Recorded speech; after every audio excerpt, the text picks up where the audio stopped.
I know I might get flack for saying this, but I think I enjoyed Sonic Dream Team more than Sonic Frontiers.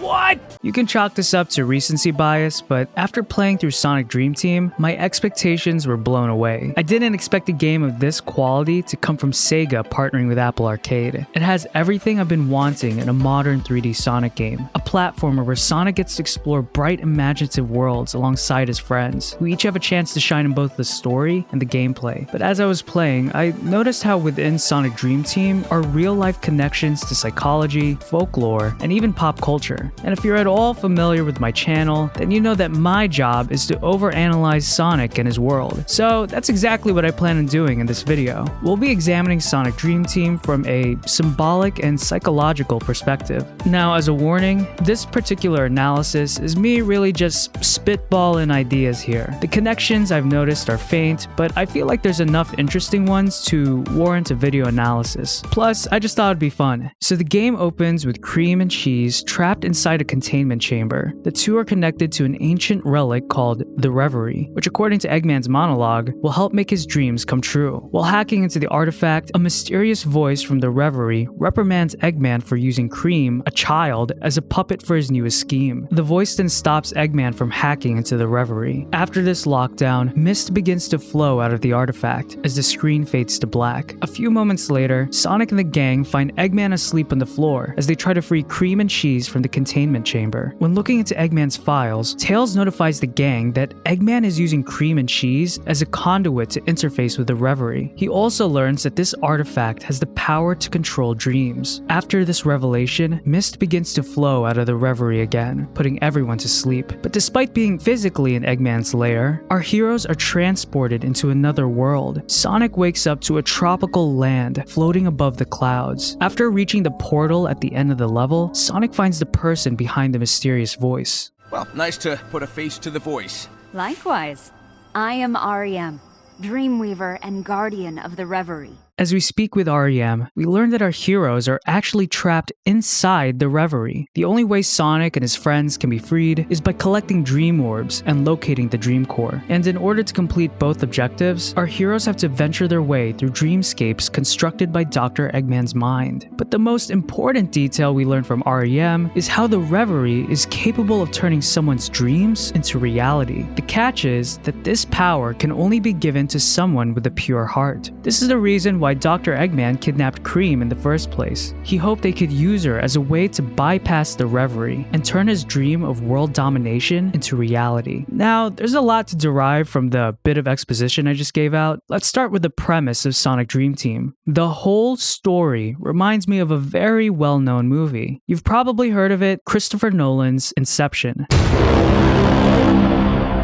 I wouldn't be surprised if the writers of Sonic Dream Team drew inspiration from this film. As a quick refresher, Inception follows the story of Dom Cobb, a skilled thief who extracts valuable information from people's minds. By using something called the passive device, Cobb is able to influence and enter into a person's dream. But Cobb doesn't work alone. Throughout the movie, he has to rely on his partners when embarking on missions within these dreamscapes. So just like Sonic, Cobb literally has his own dream team. And just like Inception, Sonic Dream Team has its own dream machine, the Reverie, a device that allows our heroes to enter into dreamscapes. Having dreams be the setting for a 3D Sonic platformer is such a brilliant idea, because you can really go all out when it comes to level design. The only limit is your imagination. What intrigues me the most about the setting of the game is its psychological nature. As I've said earlier, the dreamscapes our heroes find themselves in are conjured by Dr. Eggman. So the levels we play through not only inform us about Dr. Eggman's character, but also alludes to other psychological concepts. Let's take a look at the first level, Scrambled Shores, and examine it from a Jungian perspective. If you don't know, Carl Jung was the founder of analytical psychology. In summary, analytical psychology is the process of diving deep into the individual's psyche, analyzing the conscious and unconscious aspects of their mind. Carl Jung believed that our mind was composed of conscious and unconscious elements. The conscious part of our mind contains thoughts, feelings, and experiences unconscious that we're aware of. The unconscious constitutes the aspects of ourselves that we're unaware of, but still influence our behavior and well-being. You can think of our psyche as an iceberg, where the conscious part of our mind is the tip of the iceberg and something we can see, while the unconscious part is the rest of the iceberg and is largely hidden. A pillar of Jungian psychology is the study of symbols. Jung believed that symbols held deep psychological significance, informing us about the nature of our minds. Now, when Sonic wakes up, he finds himself in a dreamlike version of a beach. And according to Jung, water is a universal symbol representing the unconscious. So, from a Jungian perspective, I interpreted scrambled shores as a metaphor for Sonic entering into Dr. Eggman's unconscious. And I actually think this interpretation makes sense for Sonic Dream Team. Think about it. The first level players go through is a beach, a place not fully submerged by water, but bordering it.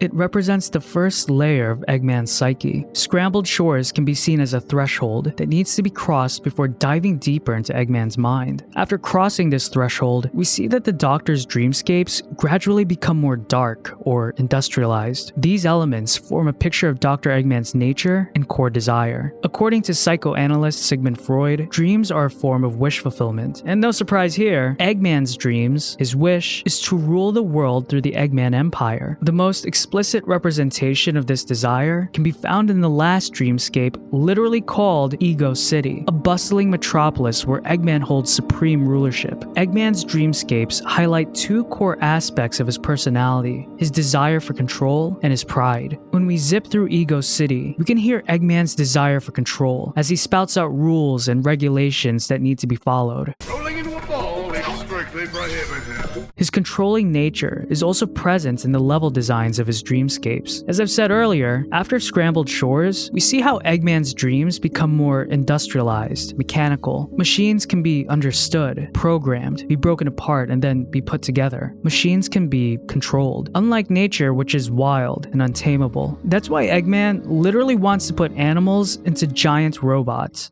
We are committed to sustainable development, including keeping critters safe by putting them in robots. The levels we play through also become more angular. This design choice is another representation of Eggman's desire for structure, order, and that word again, control. Shapes with sharp angles can be neatly stacked and manipulated. They're man-made and unnatural. Throughout these dreamscapes, the color purple also keeps popping up. If you notice, a lot of comic book villains wear the color purple. For many cultures and world history, purple was only worn by royalty. So with that cultural context in mind, we see that the color purple is associated with nobility, authority, and power. In the game, Eggman gets a hold of something called imagination, the essence of dreams. He's able to corrupt this essence and transform it into a purple ooze that he then uses to fuel his minions in dreamscapes. It's literally nightmare fuel? Why would anyone want to make nightmares? Because he's a jerk. And he's a control freak. In this instance, the color purple represents corruption and is used by Eggman to exert his power. But the traits associated with purple are also embodied by Eggman literally. In the final boss fight of the game, our heroes had to fight a nightmare-fueled version of Eggman. By infusing himself with nightmare fuel, Eggman transforms into a purple giant that towers over his world and our heroes. If you notice, throughout the game, Sonic and the rest are so small compared to the dreamscapes they're in. This is in contrast to Eggman, who literally towers over everyone and everything. This is how Eggman views himself. At a subconscious level, we see how inflated his ego really is. He views Sonic and his friends as bugs to be squashed. The blocky construction of his nightmare reveals to us that the world's resources are just toys to build whatever he wants, as if he were just playing with Legos. All that Dr. Eggman is, and what he represents, stands in opposition to the Reverie and Ariem. When I learned more about this artifact and this character, I noticed their connections to real folklore. Let's first examine the design of the Reverie. It looks just like a dream catcher. In Native American culture, specifically from the Ojibwe tribe, forgive me guys if I just butcher the pronunciation. Anyways, dream catchers are protective charms used for children. Traditionally, they'd be placed above a cradle or a bed to catch and remove nightmares or evil spirits while the children are asleep. And after learning this, I thought, isn't this exactly what the Reverie and Ariem do in Sonic Dream Team? The Reverie and Ariem work in tandem to protect Cream, the child, from Eggman's nightmares. The Reverie's design also stands in stark contrast to the design philosophy of Eggman's dreamscapes. The main shape associated with the Reverie and the Dream Orb is a circle. And as we've stated earlier, this is in contrast to Eggman's nightmares, which are more jagged and angular. According to Jungian symbolism, circles represent the self and the unity between the conscious and unconscious elements of the human psyche. With this context in mind, the Reverie can be seen as a world of psychic wholeness, while Eggman's harsh and jagged nightmares present a world that's psychologically fractured. I also thought the design choice for Ariem was brilliant, as it ties in well with the world of Sonic Dream Team. Just in case it wasn't clear, the animal that Ariem is based on is a sheep. And I thought this was cute because we all know the saying of counting sheep when trying to fall asleep. So there's the dream connection there. But another reason why I thought this choice was great is how it's connected to her role as a guardian. You may be familiar with the term sacrificial lamb. The saying is a metaphor used to describe someone or something that needs to be sacrificed in order to prevent others from being harmed or to achieve the ultimate good. And as guardian of the Reverie, this is what Ariem is called to do. A guardian must be prepared to sacrifice everything for their cause.